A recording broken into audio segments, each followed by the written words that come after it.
to a happy Uncommon podcast. The other side of the other one. If you saw our previous one about enduring the hard days, we're flipping the script. It's thriving in the good days. Hallelujah. Hallelujah. So, what do you do when life is good? Boy, it's like, oh man, everything. I could do, after the cross came the resurrection. It's like, oh my goodness, what a joyful time, obviously. Right. After sorrow came joy. Easter reminds us that God doesn't just meet us in the valley, He also blesses us on the mountaintop. But how do we live in the good days matters just as much how we endure the hard ones. Yes. Because when everything is just, man, I love it. I'll take a year of days just like this. Money's just rolling in. I can't count them. The rubber bands keep snapping, right? You don't rely upon God. You tend to forget that you need God every day because you're so used to relying on God in the hard days. When the good days, quote unquote, when the good days happen, you're like, well, what would I pray about? Everything's awesome. That's exactly when you should be praying. Yeah, I think the danger too, because I've seen this happen to many people, the idea of like when good days happen, there's this, whether it's subconsciously or consciously, this idea of like, well, this is a good day.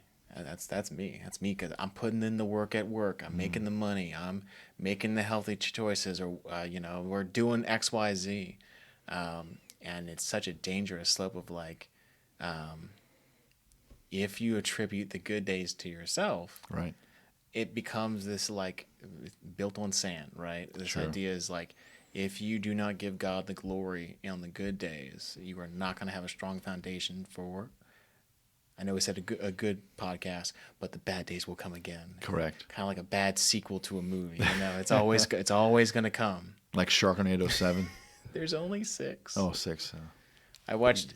Yet. Yeah. Well, supposedly the last one involved time travel. I watched a documentary about it. Don't ask me why. Goodness. Okay. But there was time travel. I was just teasing. There's 6. There's 6. Gotcha. Well, I think we have an opportunity here to not waste a blessing, right? Yeah. Success in all forms, whether you're bending time to get 3 days in one, or you're just having a great, like a vacation or something like that. Success can make you forget. Yeah. Right. And when life was full and going well, it's easy to forget who made that possible. Right. People tend to want to blame God in the bad days and not thank God for the good days. Yeah. It's weird. It's was it George Costanza on Seinfeld said something about God, and Jerry's like, I thought you didn't believe in God. He says, I do for the bad stuff. Of course. So Israel forgot God after they entered the promised land. And right now, our church is going through Exodus. We just did this. And so, the beginning of, I think it's chapter 6, Joshua passes away. And all of a sudden, everybody was looking to Joshua, following a person, right? Not keeping their eyes on God, and it just started to collapse. And because the same people were like, man, Egypt was so awesome back there, kind of thing.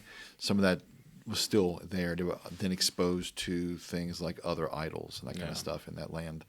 And so they forgot God and wound up, the chaos, right? They were begging for a king and a judge and all that thing because they were like, we are horrible on our own,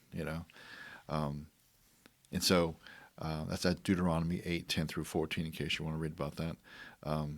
But we pray hard in pain, but sometimes we stop praying during the good times. And I would hate to think that, man, life is just so good. You know what? I forgot. I read my Bible in like a week. Goodness, kind of thing. There should be always a reason to communicate with the Father. Yeah. Good, bad, or in between. Mm-hmm. No matter where you are on the mountain. And we even have a podcast or even I think a devotion called Middle of the Mountain. It's where we spend most of our time. Yeah. There are days you get to the mountaintop, everything's going great. Mm-hmm. There are days that you spend in the valley, Yeah. not so great. But most of our life is in the middle of the mountain, somewhere in between that. We should be praying that whole time. Yeah. I always like the fact that whenever our Bible study meets and we ask for prayer, it's always any prayer or praise reports. Sure. It is always the idea of like, yes, there's always something to be praying for, health, financial, emotional, whatever. But just as much as the Lord wants to hear our burdens, he wants to hear our praise and give glory back to him. Because too much of either side of that is not a good idea. Only focusing on the bad is terrible. It's not a fun way to live life. And if you're only focused on the positive, if something earth-shattering happens to you, you're going to be lost. I won't name names because if I even got close to it, you people would know exactly what I'm talking about. But there was a church, and I asked one of the pastors. I said, "Why doesn't the pastor ever talk about sin?" And he said, "Well, we like to talk about things we're for but not against." Like, that's just not biblical. Yeah. I'm sorry. You are caught in your sin, my man. And so, I don't think blessing is the end goal, right? God's gifts are meant to be tools, not trophies. Yeah. It's like if you, I don't know, learned French and then never spoke it. It's like, you know French? Yeah, fluent. Say something. I don't want it. No, I'm good. I'm good. Yeah, I don't want to say that, but I got it. I got this badge on Duolingo. You see that right there? Exactly. I mean, your job, your family, your resources, those aren't just for you. Those are meant to be used to bless yourself, your family, and other people too. Right. I mean, practical thing of the idea of like you get raised at work. Is your first thought, oh man, look how many vacations I can go on, or oh, I get to increase my tithing now. Right. That's a practical example of like in a good moment, you still need to give back to God and use that to glorify his kingdom and further his kingdom. Exactly. We can ask, how can I use this season to serve others? I mean, there's times when, you're like, man, every need I have is met. Then turn that focus outward, man. Go look around, because that person on the corner begging for food, or someone in your family or at work, they're going through something. Yeah. They may have just finished up their season of blessing, but now it's not that way anymore.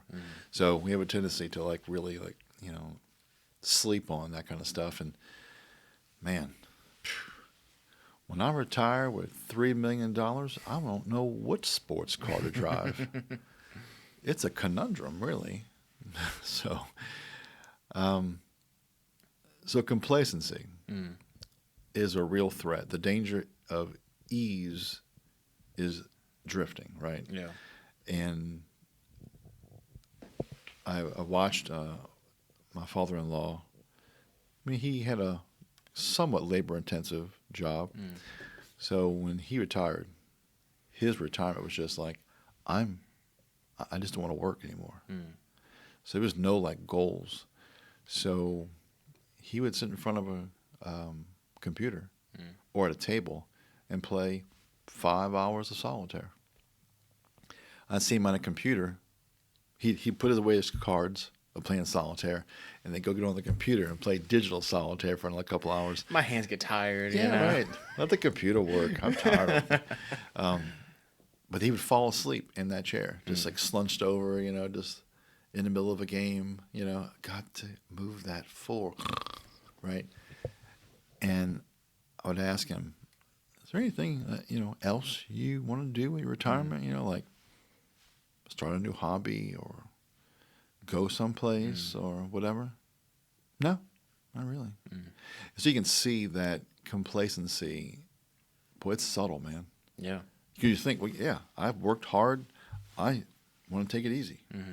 I'm not quite sure playing 8 hours of solitaire a day is what you were working for. Right.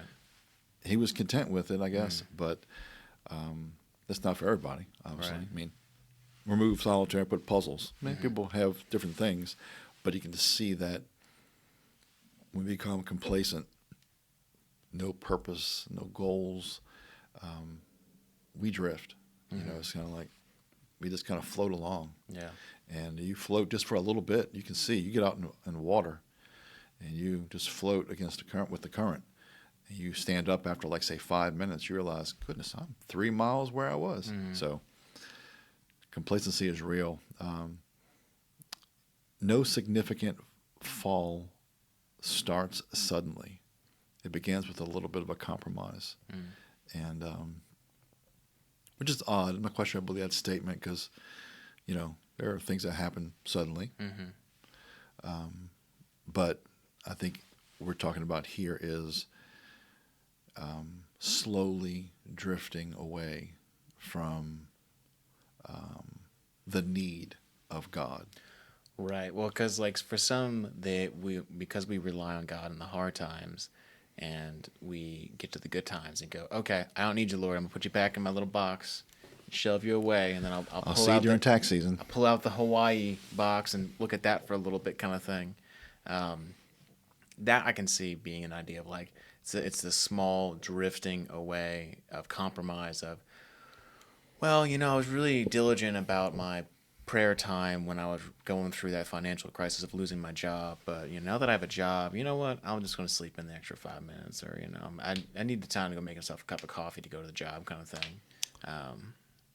After 9/11, churches were full capacity.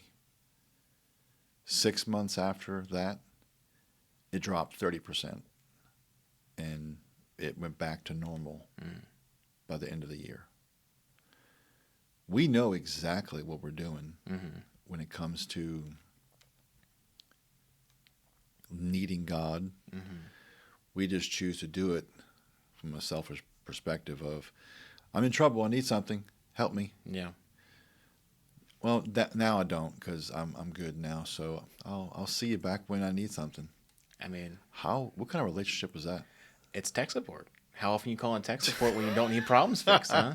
This is God. You might try turning it off and on again. Right. I mean, it's the genie in the bottle problem, just different skin. I mean, I only reach out to God when I have a problem, and that causes my faith to be weak when I have good times, because it's almost like the reflection of a prosperity only gospel of the idea of like, well, when everything's great, I love the Lord.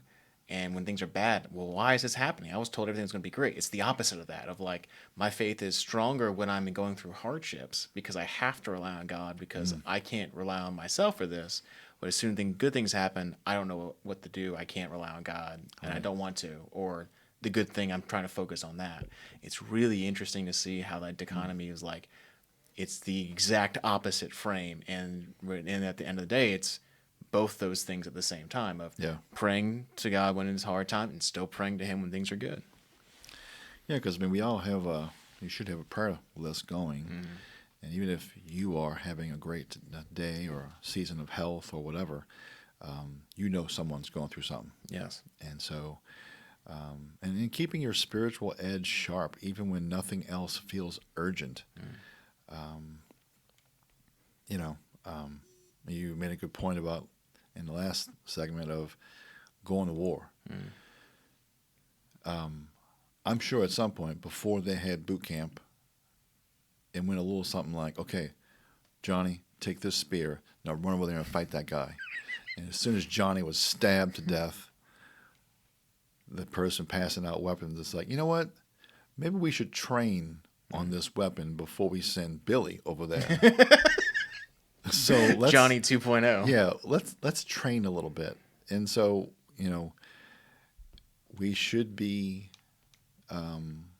working our faith and working on our sanctification and maturing good times and bad. Yeah. And because when you do it during the good times, the bad time is going to thank you for it. Yeah. And so, because it's easier to train when the threat of war is not active, right? I mean, Sure. Think about this, like you can either choose to train back in boot camp or on the battlefield. It's a lot easier to train at boot camp and be prepared for war than being like, all right, now tell me what a gun is and explain the process while I'm aiming the thing. You know? Right. Well, our focus verse here is Deuteronomy. Going old school today. Deuteronomy 8:10 through 11. And you shall eat and be full, and you shall bless the Lord your God for the good land he has given you. Take care lest you forget the Lord your God by not keeping his commandments and his rules and his statutes, which I command you today. You know, our favorite punching bag, the Israelites, like, Lord, we want food. We're so hungry. And he sends manna or doves, right? Mm-hmm.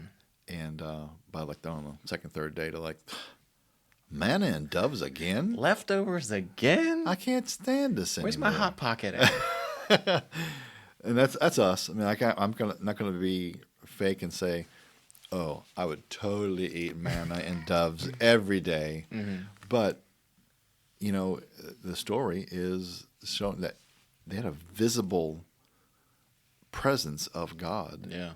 So if you can't do that then, when could you do it, right? Right. You have all this opportunity, the Lord speaking to you through Moses and having physical manifestations of him as the cloud and the fire, the tabernacle. He dwelled among you. Yeah. He's actively providing for you. Like, I mean, I don't know about you, but if the Lord came down and started passing out doves and manna now, it'd be pretty interesting to see how that turns out, right? Is this gluten-free?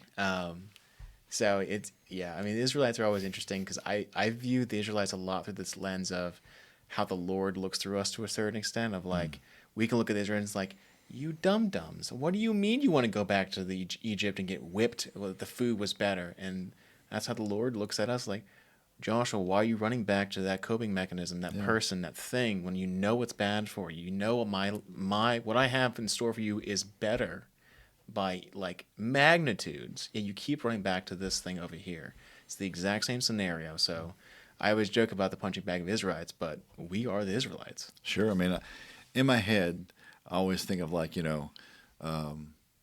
God and Jesus and the angels and saints and stuff like that go in this room and there's this big screen of my life on the screen doing the same goofy things I always do. And they're all like, don't do that. Talking to the screen. Don't do that. Oh, come on. And you're throwing popcorn around. You're just like, oh, my goodness, this guy. Yeah. So Israelites, yeah, you get a break today. Don't worry about it. So the reflection question is your current comfort drawing you closer to God or slowly pulling you away? And some people, this is why God does not answer questions or answer prayers like, Lord, I really could use a nicer house or a better car. It's like, if I know if I gave you that, you would stop depending on me. Right. I mean, that goes for so much, whether it's physical or like physical items, or maybe it's significant other, of like, the whole thing of like timing, right? Of like, the Lord you may not be ready for those things. Yes. The Lord's molding you through this season, whether it's a good or bad season, molding you for those things. And if you take the Israelites' path around the mountain to get right back to where you started, it's going to be longer for you. Hopefully someone's not throwing popcorn at your movie. Yes. All right, guys, sit tight, listen to some Uncommon sponsors, and we'll come back for segment 2. Uncommon would like to thank today's sponsor, Studio 490 Digital Marketing. Elevate your business with Studio 490. Our expert team offers tailored web design, SEO, Google Ads, and social media management. Visit studio490.com because your success story starts today. Welcome back, guys. We are doing section 2 of our How to Handle the Good Times. Thriving in the good days. So we touched on this topic a little bit in the first part. We're going to get a little bit deeper into it and what that looks like as practical aspects. But we talked about the idea of good days should be training days, and that you use strength to build strength. And so, just like soldiers train during peace times and build up their strength, we should be doing the exact same thing when pressure is low and the time is good to strengthen our walk with the Lord. Yeah. And how we can do that and better set ourselves up for progress when the bad times come back. Oh, yeah. You know, in business, right? I just had this conversation with someone today, like, oh, you know, things were going so well, I didn't do any marketing. And then all of a sudden, things kind of it dried up. I got nothing in the pipeline, and now I got to market. Yeah. And the worst place to be is when you have to market yourself, because it's not like a light switch. Oh, okay, hold on a second. Boop, there's the business. There's money. Right. So sometimes these things take a while to get going. And right now we are very, very busy. And we could pull back, but I'm going to hit the NOS, and I'm going to put a cinder block on the gas pedal, and then I'm going to drive this into the sun. I'm just going to just drive it until it just bursts into flames, because I just know that as soon as you let up, and I've heard a pastor say, if you're not growing, you're dying. Yeah. If you're not maturing, you're backsliding. Yeah. And that's a very, black and white approach. But, having a good day, build on that good day. Yeah. I mean, get in the Word, revel in it, extend your prayer time, tell someone you love them, whatever it is, but build on that good day. Yeah, because we're not called to coast. We are never called to coast. We are always called to strive to be better. Yeah. And I think we live in a culture. I mean, my perfect example of this is side gigs. I mean, how many times have you been on TikTok and you see some video of, well, this thing I've set up and I have 17 of them and I make $1 billion a day. And I'm like, okay, so The TikTok millionaire? Yeah, the TikTok millionaire. And so we live in this society of the idea of like, I just want to coast. I want to make enough money to feed my hobbies and my vacations. Passive income. All this kind of stuff. I don't want to have to work for it. I don't want to keep building on it. And Right. we are not called to do that, because when we get to the point where we're just like, I'm good, that's when you should be the most scared. Paul could have wrote letters to all the churches from one location, but he traveled and got beat and threatened, shipwrecked, bit by a snake, beaten some more. I mean, just constant. I would have probably wrote letters. Just so you can't beat me up again, you should, you know what I'm saying? Yeah. So,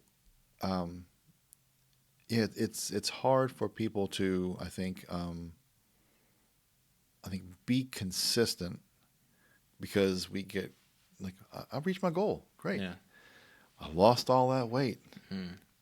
And I gained it back 3 months later, whatever, Yeah. So, it's a human nature thing, just that we're just trying to help ourselves as well as you focus on how can we build on a good day. Yeah. One section says gratitude is a weapon. Thankfulness reminds you who the provider is. And if you have a hard time determining that, write down 3 things you're grateful for every day for a week. And at the end of the week, write down who you think orchestrated those things. Yeah. And after you've written the word God about 500 times on that list, you might get the picture that every blessing comes from God. Yeah. And gratitude keeps our eyes on the giver, not just the gift. Yeah. Because the gift is fleeting. Boy, I know people who just, my precious. Yeah. Right? That thing, whether it be a car or a pair of shoes or a house or whatever it is, and it is fleeting. We're watching this series called Shrinking, and this guy was really just,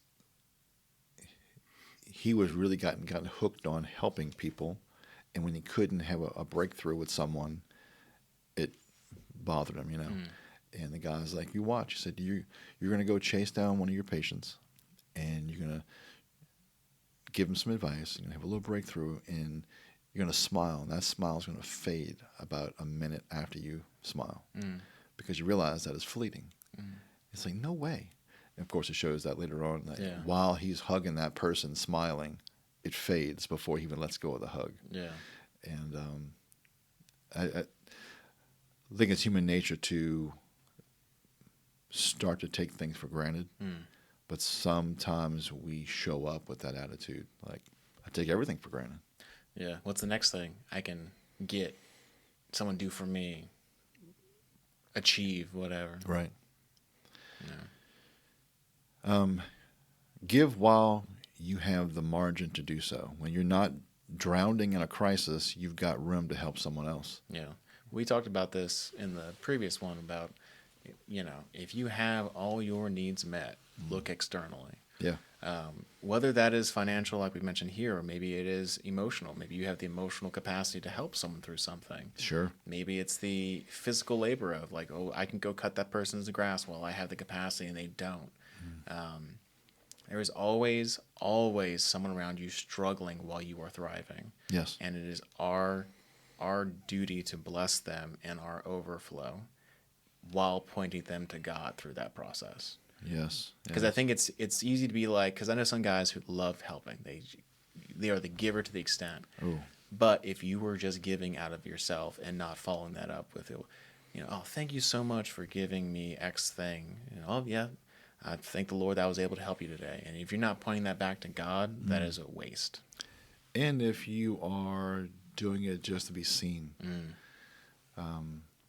know, there's a person that she was very, very generous with money and that kind of thing, but always got recognition for that. Yeah. And I happened to make a statement in a group of people, and I said, do you think that this person would be as generous if no one knew she was doing it? And you'd have thought I grew a third eye on my forehead. They were like, what? I said, yeah, just an observation. I mean, we make lots of do about so-and-so giving more money, maybe because they have it to give, maybe, and then maybe not feeling the pain of giving it, and so that's why they can do so, maybe. Yeah. But could they do it without the notoriety and fame of doing it? And it was a concept that they just could not grasp, and so it's important to keep that focus on the giver, and say, so remember that it is temporary. Just like those old wicked bad days, good days, they don't last forever. Yeah. Things change, but they do matter. Yeah. And how you approach them during that time also matters. So if things, days, situations are going to change for the good and bad, back and forth, all the time,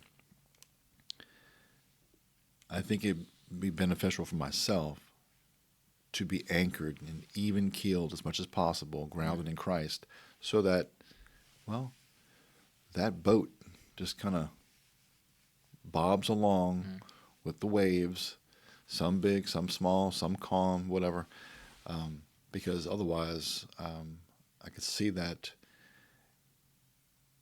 it could be exhausting if you're so stressed out in a crisis or so unplugged from God in the good days that you're never in a right perspective.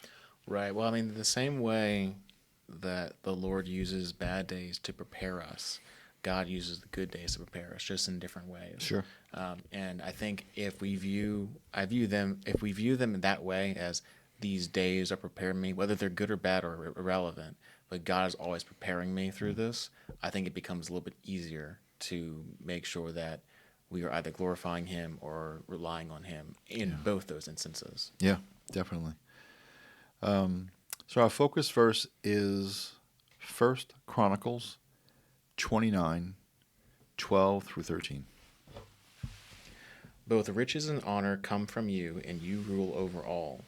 In your hand are power and might, and in your hand it is to make great and to give strength to all. And now we thank you, O our God, and praise your glorious name. It's good to see that in the Old Testament, right? Because there was a lot of death and judgment, and it feels like darker times in the Old Testament than New Time. Knowing that Christ died in the New Testament for us, but so the question is, what part of your life is thriving right now, and how can you intentionally honor God in it? And that question makes you pause for 1 second of what part of your life is thriving. You could be going through something. Your job is horrible. Can't find a job, whatever. Yeah. Your marriage is rock solid. Your marriage is right where God wants it to be. Focus on that.